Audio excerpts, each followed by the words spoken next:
अलीजी, तुम्ही एक मुस्लिम आहात, आरएसएस बद्दल काय वाटतं?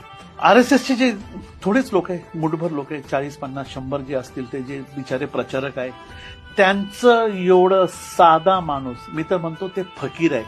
तुम्ही कुठल्याही प्रचारकला कधी भेटा, त्याच्या खिशातनं 100ची कधी नोट आली ना सूरज, तर मी तुम्हाला सलाम करेल.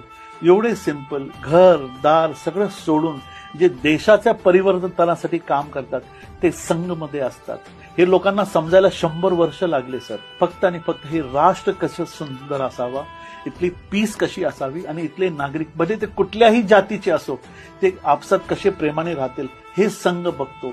आणि हे संघची विचारधारा आहे, त्यामध्ये काही डायल्यूट नाही. मी डंक्याच्या चोटवर सांगू शकतो, आरएसएस एवढे पीसफुल लोक तुम्हाला इंडियामध्ये कुठल्याही ऑर्गनायझेशन मध्ये भेटणार नाही. अलीजी, तुम्ही मुस्लिम आहात आणि तुम्ही आरएसएस बद्दल एवढं बोलताय. मोहनजी भागवत तर म्हणतात हे हिंदू राष्ट्र झालं पाहिजे. 100% पॉप्युलेशन ऐकून घ्या. मुसलमानांचं काय होणार मग? ऐकून घ्या ना तुम्ही. फक्त एवढं ऐकलं का हिंदू राष्ट्र व्हायला पाहिजे. त्यांचं स्टेटमेंट जे आहे ना, कंटिन्युएशन, तुम्ही ते ब्रेकिंग सारखं तुम्ही चालवतात Suraj. India should be Hindu राष्ट्र, पण not without the contribution of Muslims. हे त्यांचं कंप्लीट स्टेटमेंट आहे. ये हिंदू राष्ट्र मुसलमानों के सहयोग के बगैर हो नहीं सकता.